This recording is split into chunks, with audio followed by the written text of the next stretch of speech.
Byron Lotter, Portfolio Manager at Vestact, still with me. Very difficult to find fault with the market today. And of course, I suppose not difficult. It's obvious some of the sharp drop-offs in the likes of Mr. Price. But overall, the market really in buoyant mode. Yeah, I mean, we had a big rise in the US market yesterday, and we're very close. I don't know what's been happening now, but we're very close to those all-time highs. So the South African market obviously playing catch-up, and then, of course, we've had a massive weakening in the rand today, and that's spurred the likes of Richmond, British American Tobacco, and then the commodity stocks. So interesting to see. You know, it's brought back that whole drop we had over Italian election issues. So we're back coming close to our all-time highs. But I think it's going to be quite a bumpy road for a while now. People are very uncertain. There's a sense of, how's this all going to play out in Italy? What does it mean for the EU? We're talking again about the stability in that part of the world.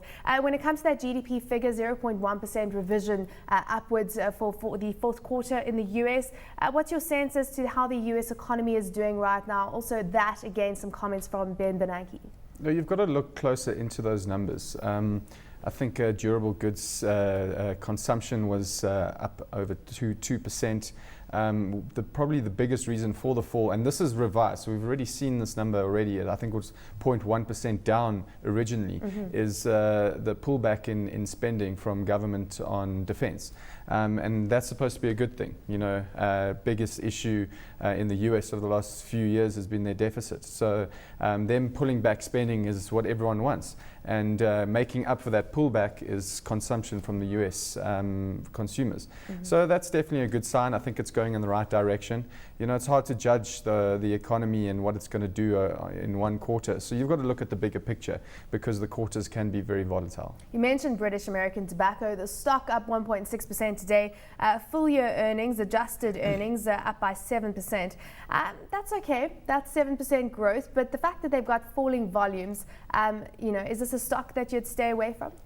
Yeah, it baffles me. You see 7% because I know it's a stock you love to hate, actually, if I recall that. Yeah, I mean, growth of 7%, revenues up 4%, yet it's priced like a growth stock. It's priced 20 times earnings. That's more than what Discovery trades at, and Discovery on the opposite side of the spectrum, trying to stop people from smoking. But it's definitely one I would stay away from. Yes, it's a cash cow, and it's returning money to investors, and they're doing lots of share buybacks. But where's the growth going to come from? The sticks are dropping. Governments hate them. So I really think that they're due for a big PE re-rating coming soon. Interesting. As you say, pointing out, the growth of 7% relative to where the stock's trading. What about Massmart? 186 Rand, flat for the day. I suppose the market was pricing in the trade update numbers. 21% drop in first half profit. Walk us through the performance of the moving parts. Well, they had to put in an extra 140 million to that development fund, so that's why earnings dropped. I think if you take that away, they were up about 6%, which again, they're also a company that's priced for big growth. But it's one you definitely have to be patient with. They're putting a lot of money into growth for the future. They're building distribution centers all over the place. They're buying a couple of macros, which is costing them up to 500 million. These are macros that they originally leased. So they really are gearing themselves up to, what I said in our client message today, literally to supply a continent. And they've got the biggest retailer in the world with all the expertise that you could ever ask for on their side, guiding them in the right direction. So that's why the company is trading on such a high valuation. It's similar to what you'd see in the States, Amazon. That company barely makes any money at the moment, but the market cap is massive. You've just got to be patient with these companies because the earnings will come. You can see that the business model is extremely exciting. They're doing the right things, but you've got to wait. So you can't look at the valuations of this company. You've got to look at the potential in terms of sales and where they're going, and the kind of business model that they're taking up into Africa. Do you think that they will be able to do what Shoprite has done already? Just looking at the South African goal when it comes to grocery market share, they've already got 10%. They want to double that to 20%. But Shoprite already has a strong foothold, the knowledge, the kind of hard learnings over the years. Do you think that they're going to be able to do that and do it even better? Well, they do have the knowledge because they've got all those Walmart execs that came across, and Walmart have been doing this into developing markets all over the place. I know Africa is a completely different case, but and there are definitely going to be challenges. The growth in Africa is unquestionable, but big infrastructure is required.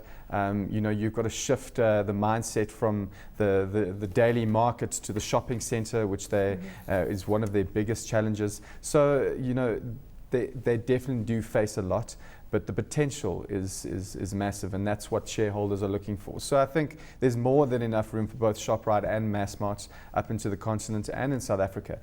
So it's going to be interesting to see how they play it out. But the management team is well respected.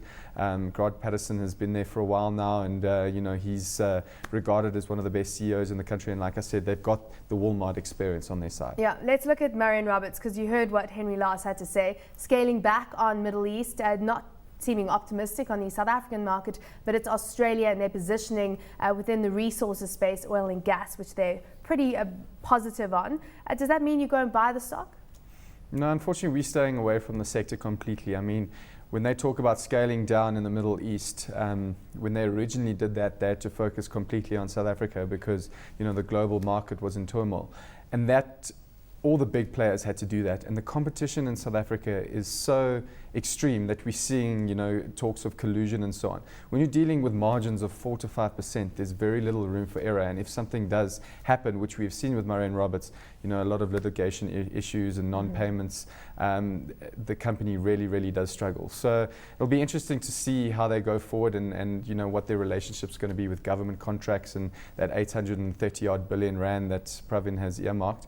But it's a sector that we'd stay away from completely. You're sitting on the sidelines and watching this one out. Yeah.